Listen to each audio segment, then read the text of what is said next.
Tonight, clinging to power, Egyptian President Mubarak calls for a dialogue with the opposition, but protesters say it's too late. He must go. The U.S. urges a peaceful transition and begins evacuating American citizens from an Egypt in crisis. I'm Harry Smith. Also tonight, it's a high-tech battle. The revolution in Egypt started online, then the government pulled the plug, but the web is not the only medium for a message. And when a pinch of salt is probably more than enough. From CBS News World Headquarters in New York, this is the CBS Evening News with Katie Couric. Good evening. Katie is on assignment. Egypt's 82-year-old president is fighting for his political life tonight. For a seventh straight day, demonstrators filled the streets of Cairo, demanding that Hosni Mubarak give up the power he's held for 30 years. Mubarak named a new cabinet today and asked his new vice president to open talks with the opposition about giving them more freedom. But protest leaders met to plan the largest rally yet. They will try to put 1 million people on the streets tomorrow. And the army says it will not use force against them. The Egyptian government puts the death toll in a week of violence at nearly 100, but reports from witnesses indicate it is higher than that. An international exodus from Egypt is underway. Thousands of U.S. citizens are trying to fly out, and U.S. Marines have 2 ships standing by in the Red Sea in case they're needed to help evacuate Americans. In Washington, the Obama administration continues to call for a peaceful transition to democracy. We have extensive coverage tonight, including a team of correspondents in Cairo. We begin with Elizabeth Palmer, who has been covering the protest in the heart of Cairo. Elizabeth? Good evening, Harry. Well, the protesters are still down in the square behind me. You may be able to hear them, several thousand of them. They've been chanting ever since quite a dramatic speech by Egypt's vice president on television a couple of hours ago, who offered talks with what he called all political forces on constitutional change. Last week, the vice president's offer might have sounded like victory for the protesters. Now, for this crowd, it's just not enough. Tell anyone who orders you to fire on us, no, the demonstrators chanted. We are your people.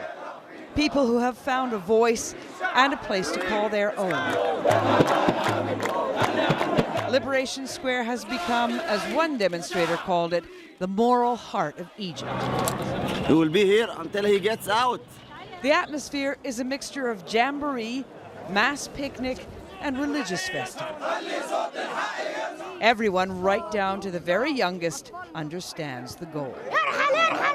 Leave Mubarak. One group of lawyers is here because, says Ayman Gawani, they are fed up with corruption in the courts. The government not respect the people in Egypt, don't respect anything in Egypt, the law and the people.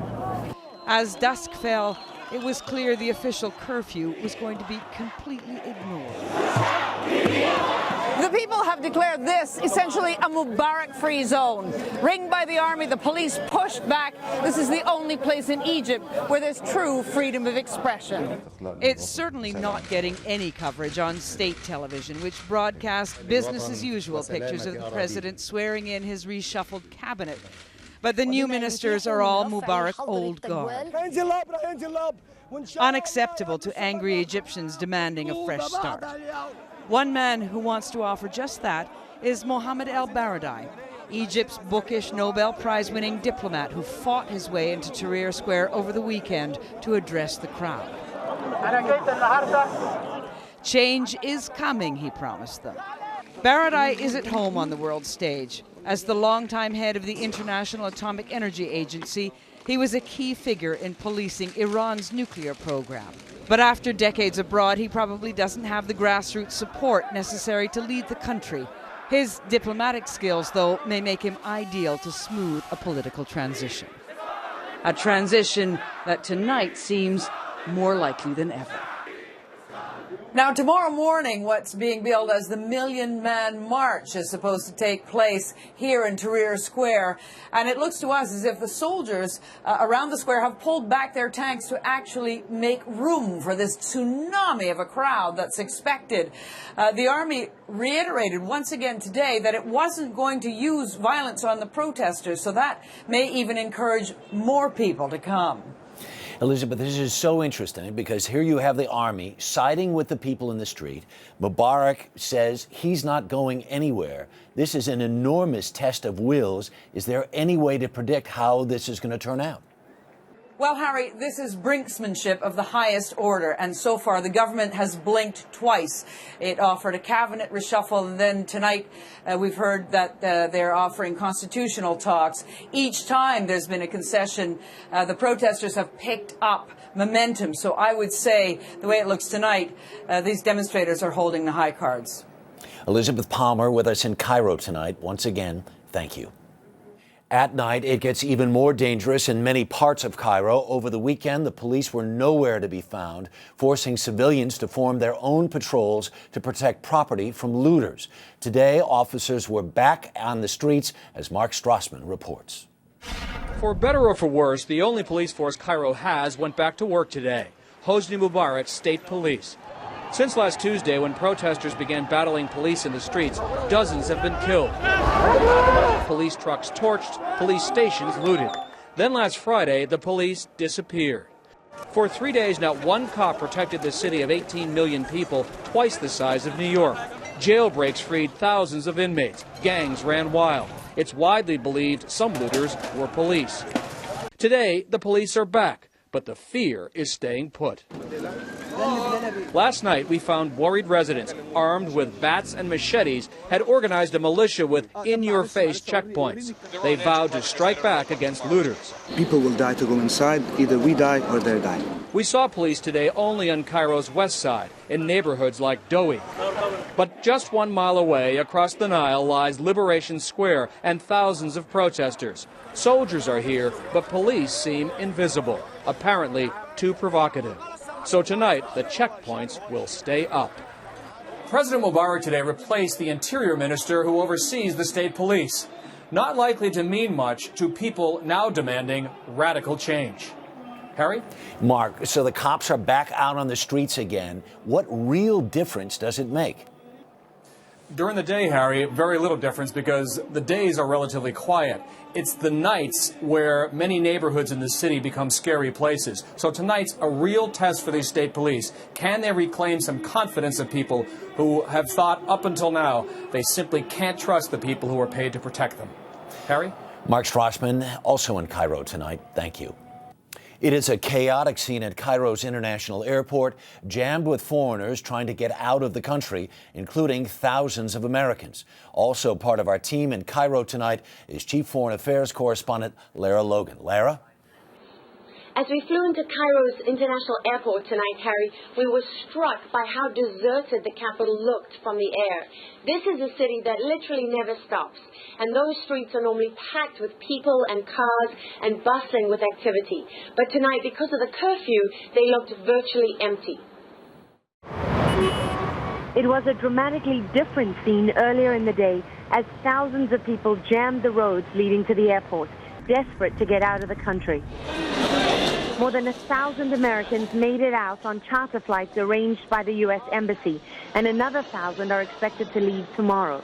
One U.S. official told CBS News tonight there was panic and fear amongst those who came to the U.S. government for help. We felt safe but very on edge. Crowds of people overwhelmed airline officials at Cairo's International Airport. Can't get anybody to help us. Here you can see the frustration of some passengers, many of whom have been stuck for days. When we arrived tonight, people were still camped in the airport, trapped by the crisis. By the end of tomorrow, some 2,500 Americans should have been evacuated, and the U.S. Embassy says they're expecting more and more requests. But it's still only a tiny fraction of the more than 75,000 Americans living in Egypt who are registered with the U.S. Embassy, and that's just officially registered. So, Lara, if I'm an American citizen, I'm in Cairo, I get to the airport, what is the process? How do I get out? Americans are being told to come to the airport, to Cairo's international airport, with their passports and basically to get in line. They really have no idea where they're going. They can't plan in advance or make arrangements. There are a number of different destinations where they could be sent, from Athens to Istanbul to Nicosia and Cyprus. Certainly for people who are living in Egypt, living in Cairo, who maybe have to get out with their whole family and really have no idea when they're going to be able to return home. This is not an easy time at all. It's a very difficult situation. Lara Logan in Cairo. Thank you. In Washington, the Obama administration is weighing its words very carefully in this crisis. Chip Reed is at the White House with the latest. Chip, good evening. Well, good evening, Harry. The Obama administration is walking a very fine line here. On the one hand, they strongly support the protesters, but on the other hand, the last thing they want is for Egypt to descend into chaos. So here is the basic policy position of the Obama administration right now. First, the administration is calling for, quote, an orderly transition to a government that respects the rights of the Egyptian people. Second, they are not calling on Mubarak to step down. Third, the White House is calling for free and fair elections in Egypt this fall, elections in which Mubarak may or may not be on the ballot. Now, Harry, it may seem strange that they're calling for a transition to a new kind of government, but at the same time, they're saying that Mubarak may be able to stay around. Well, the White House says they're being very adamant about this. They're saying they're not going to take sides, that on principle, they're going to continue to say it's up to the Egyptian people, not the United States, to decide who the Egyptian leader should be. Harry? Chip Reed at the White House tonight. Thank you. The crisis in Egypt continues to affect markets around the world. Anthony Mason is our senior business correspondent. Anthony, what is going on with the price of oil? Well, the oil jumped again today, Harry, and the crisis effectively is adding a fear premium to the price. Crude is now at a two-year high, $92 a barrel. Egypt itself is not a major oil exporter, but Egypt's Suez Canal is a key oil transit route. Nearly 2 million barrels a day are shipped through the canal, and another 1 million move through the Sumed pipeline that also runs through the country. Any disruption there would divert tankers around the southern tip of Africa, which is a much longer and more expensive route.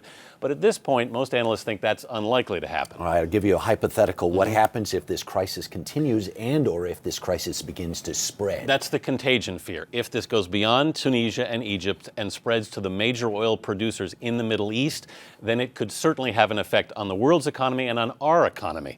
That's the worst case scenario, but that could send oil prices skyrocketing, which could ultimately put the brakes on our recovery. Harry. Anthony Mason, thank you for your expertise.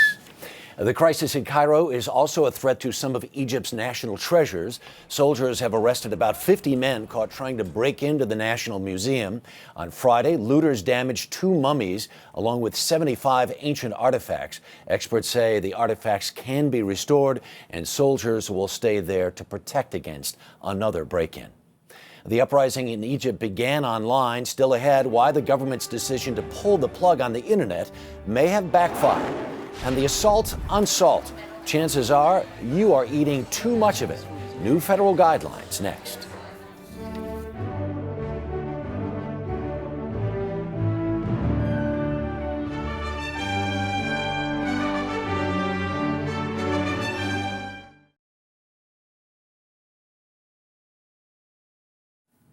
As winters go, this one has been a beast, and another monster storm is on the way. It could end up dumping up to 2 feet of snow in places like St. Louis and Milwaukee before hitting the East Coast tomorrow. Today, an icy mix made roads across the plains dangerously slick.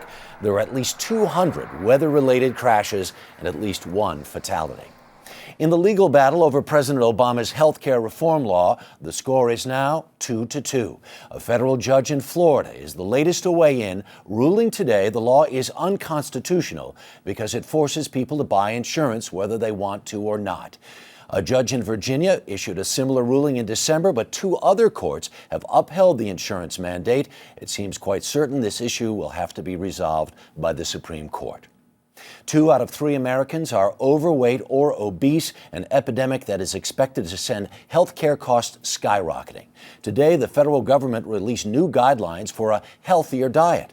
And as Michelle Miller reports, most of us are not going to like this. They start with cutting the salt. I like salt. Joy Alessi makes no apologies for her taste in food. Well, you know, I actually like sea salt and I like to dump a good handful in. But the USDA is now urging Americans like Joy to wean themselves off excess sodium and improve their overall eating habits. This is a science-based system, and it's focused on calories in and calories out. The nation's new dietary guidelines urge us to double the amount of fruits and vegetables we eat. We get more than 800 calories from solid fats and added sugars. The guidelines say no more than between 200 and 300 calories of saturated fats. And they want us to double the amount of fish we normally eat. And drink water, not soda.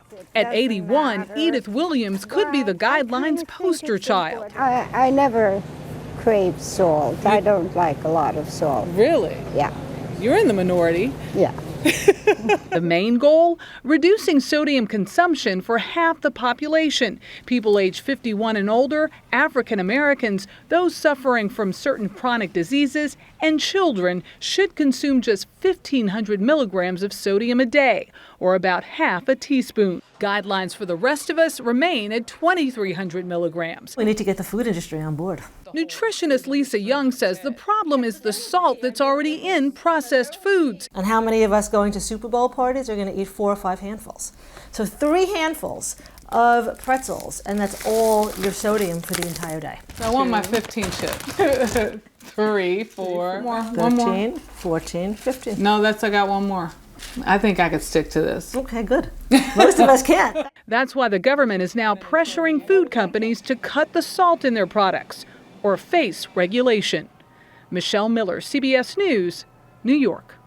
And for more on this story, all you have to do is go to our partner in health news, webmd.com, and search dietary guidelines. Coming up next, Egypt blacks out the internet. Could it happen here?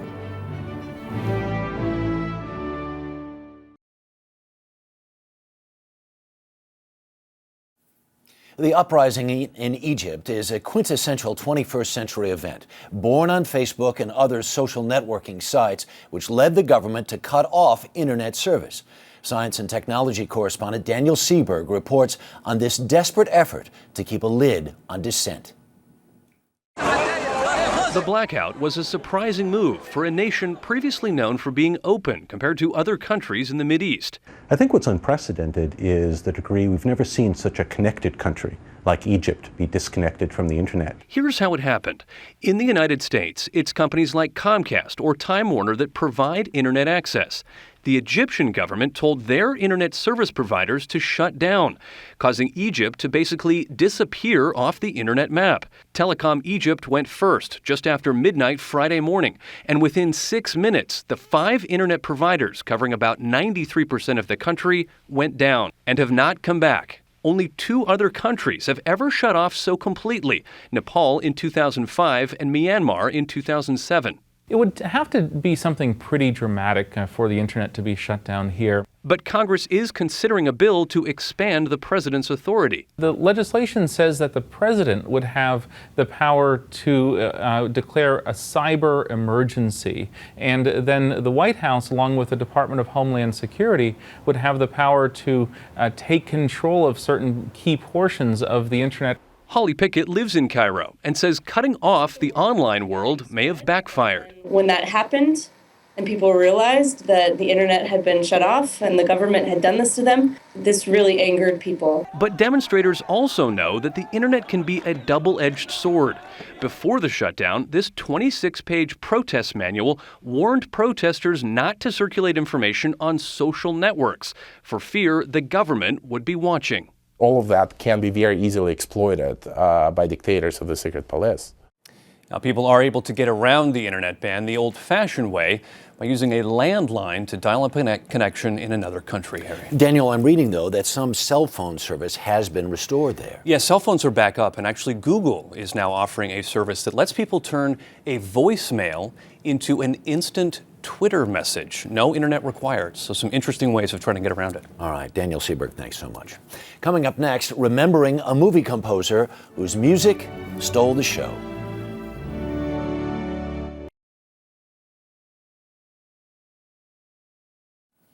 We end tonight with a man who knew the score because he wrote it. John Barry, who died over the weekend, wrote the music for for more than 100 films. In 1962, John Barry helped introduce the world's most famous secret agent. Bond. James Bond. Adding that catchy guitar riff to the score of Dr. No. He would become Bond's unofficial composer, writing suave and exciting scores for 11 more 007 films. Barry's talents were no secret. He was one of the busiest composers in Hollywood. In a career that spanned 5 decades, he won 5 Oscars, his first in 1967 for Born Free.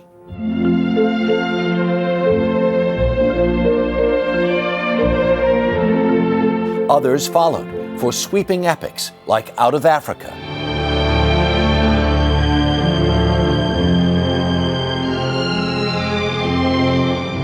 and Dances with Wolves. Barry's formula for scoring a movie? You just follow the action. John Barry was 77. That's the CBS Evening News. Katie will be reporting tomorrow from Cairo. I'm Harry Smith in New York. Thank you for joining us. Good night.